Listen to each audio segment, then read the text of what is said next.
Alright, this is how to tell if your car, truck, van, whatever, it's running hard, hesitation, dies, stalls, whatever.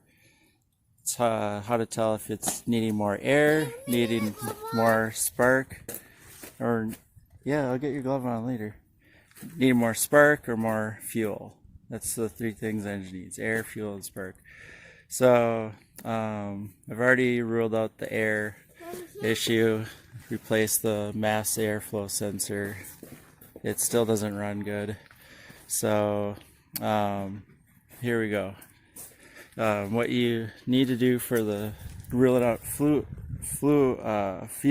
issue is like get some mass airflow sensor, carb cleaner, brake cleaners, ether, whatever, flammable spray. And play with the ball. Yeah, go play with the ball. And then you have a friend crank the car over. So go ahead. So it might run, dies out, right? Or it's hesitating. So that's got the problem.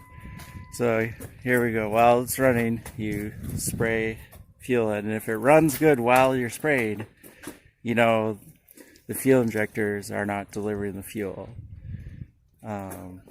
And so here we go. Go ahead.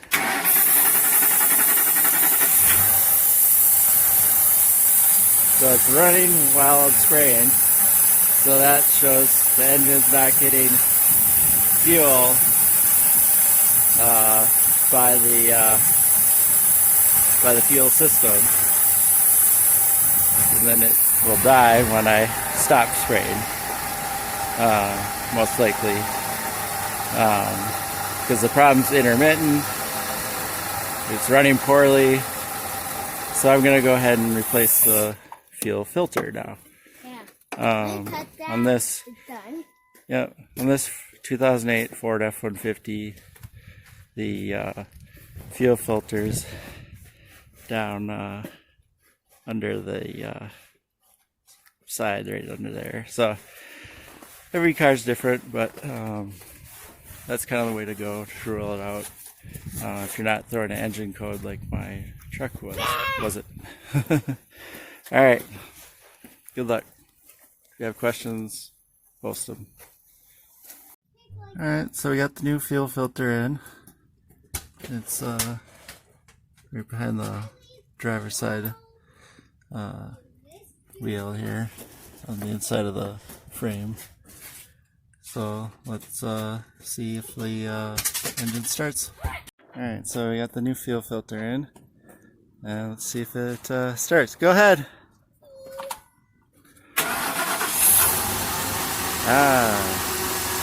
There we go. Ruled out the air, ruled out spark, there's the fuel. Replace the most likely thing, the fuel filter, and it's fixed. Save a few $100s over the stealership. Thanks for watching.